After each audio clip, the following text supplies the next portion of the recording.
Dans la journée de jeudi 9 novembre, Caroline Margeridon a donné des nouvelles de sa fille Victoire, laquelle vient de passer sur le billard. La jeune femme a en effet dû régler un problème important et va désormais devoir rester immobilisée pendant plusieurs semaines. Coup dur pour la fille de Caroline Margeridon. La jolie brune prénommée Victoire, âgée de 22 ans, s'est retrouvée avec un fâcheux problème qui a nécessité une opération. En effet, sans que l'on sache vraiment comment cela s'est produit, elle s'est accidentée à l'épaule.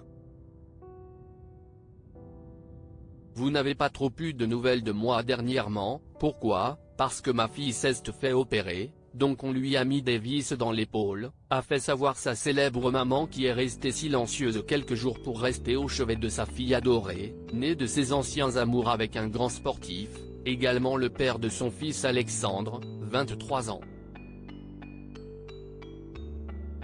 Donc tout à l'heure, on va voir le docteur et on va voir comment s'est passée l'opération, a ajouté la star d'affaires conclue, France 2, sur son compte Instagram. Un peu plus tard, depuis son taxi qui l'emmenait au salon du Made in France qui a été lancé ce jeudi 9 novembre, Caroline Margeridon a rassuré sa communauté quant à l'état de Victoire. Elle a été opérée de l'épaule, on lui a mis des vis. L'opération s'est super bien passée, a-t-elle indiqué. Sortie d'affaires, Victoire risque, en revanche, de trouver le temps très long désormais. Pendant un mois, elle n'a pas le droit de bouger, et après 3 mois de rééducation, a précisé la grande copine de Sophie Davant.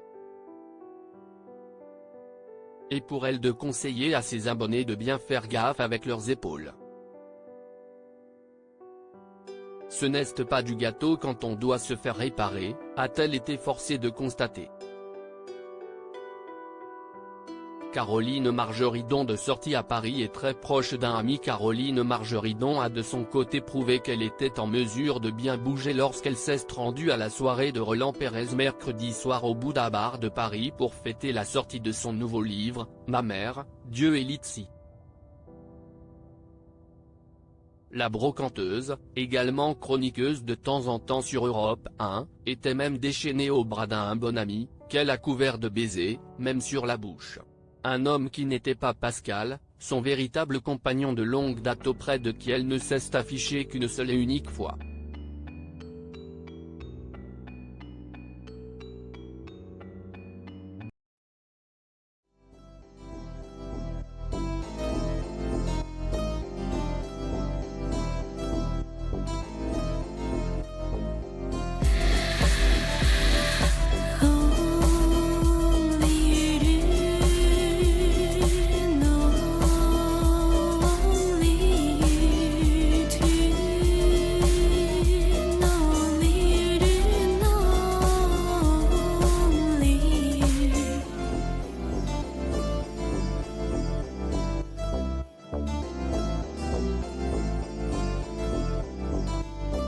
To